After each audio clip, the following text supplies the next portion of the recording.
பதிவை பார்க்க வந்தவர்களுக்கு சக்தி கிச்சனின் நன்றியும் வணக்கமும். இன்றைக்கி என்ன பண்ண போகிறேன்னு பார்த்தீங்கன்னா, சாம்பாருக்கு சைட் டிஷ்ஷாக இந்த பாவக்காய் பொரியல் செய்ய போகிறேன். இது வரைக்கும் நான் அந்த காய் வாங்கினதே இல்லை. கிராமத்தில் இருந்ததுனால அந்த பொடி பாவக்காய் இருக்கும் பார்த்தீங்களா, சின்ன சின்னதாக, அதுதான் ரோட்டில் கொட்டி விற்பாங்க. அதை தான் வாங்குவோம். எங்களுக்கு அந்த டேஸ்ட் தான் பிடிக்கும். இன்றைக்கி இதை நான் வட்ட வட்டமாக கட் பண்ணி பொரிக்க போகிறேன். ஏதோ ஒரு வகையில் எப்படியாவது பொரிக்க போகிறேன். அதை தான் நீங்கள் பார்க்க போகிறீங்க. கொஞ்சம் வெயிட் பண்ணுங்கள்.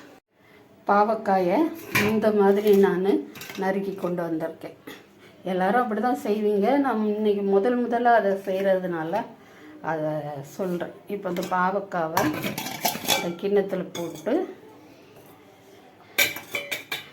இதில் உப்பும் போட்டிருக்கேன். அடியில் கிண்ணத்தில் உப்பு போட்டிருக்கேன். இது பார்த்திங்கன்னா சாம்பார் பொடி. நான் காய்கறிக்கு எல்லாமே சாம்பார் பொடி தான் போடுவேன். அந்த மாதிரி இதுக்கும் இன்றைக்கி சாம்பார் பொடி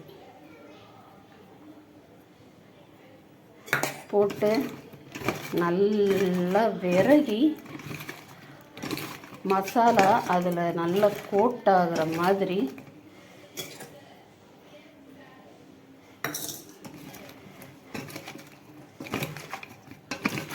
பிசைஞ்சு வச்சிடுறது. ஒரு 15 நிமிஷத்துக்காவது இந்த மாதிரி இருக்கட்டும். அதுக்கப்புறம் நம்ம இதை பொரிக்கலாம்.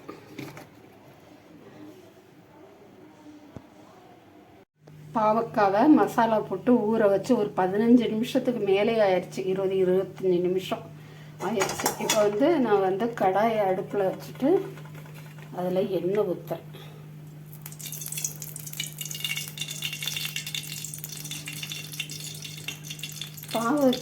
பாவக்காய்க்கு கூடுதலாக எண்ணெய் ஊற்றினா அது ரொம்ப கசப்பு காமிக்காது.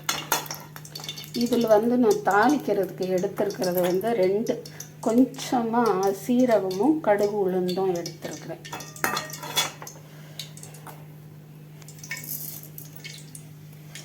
அதை போட்டாச்சு.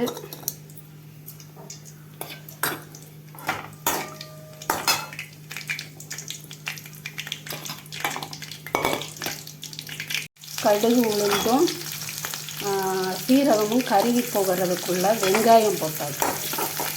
அவ்வளோதான் இதுக்கான தாளிப்பு. இந்த வெங்காயம் வதங்கின உடனே நம்ம பாவக்காயை போட்டு அடிக்கடி பரட்டி விட்டு நல்லா முருகலாக எடுத்தோம்னா சூப்பராக இருக்கும். பழைய கஞ்சிக்கு அவ்வளோ ஒரு தோதான தொடுகறி அது.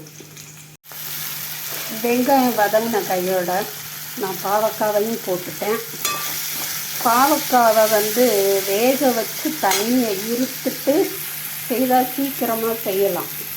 ஆனால் அதோட பலன்கள் நமக்கு கிடைக்கவே கிடைக்காது. பாவக்காயில் இருக்கிற கசப்புக்கு பயந்துட்டு சிலர் அப்படி செய்வாங்க.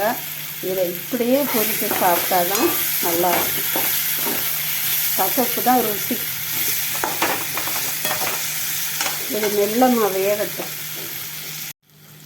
பாவக்காய் நல்லா சுருள வேகணும். அதனால் அது வரைக்கும் நீங்கள் கொஞ்சம் ரெஸ்ட் எடுத்துக்கோங்க. சூப்பரான பாவக்காய் வறுவல் ரெடி ஆகிடுச்சு. இதை வேறு கிண்ணத்துக்கு மாற்றிட்டு அப்புறம் காண்பிக்க.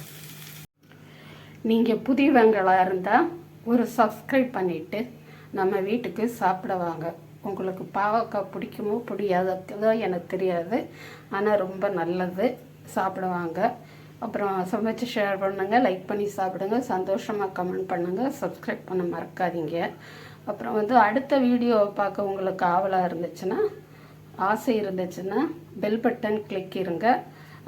இந்த வீடியோவை நீங்கள் பார்த்ததுக்கு என்னோடக்கு ரொம்ப ரொம்ப ரொம்ப ரொம்ப சந்தோஷம். போயிட்டு வரேன்.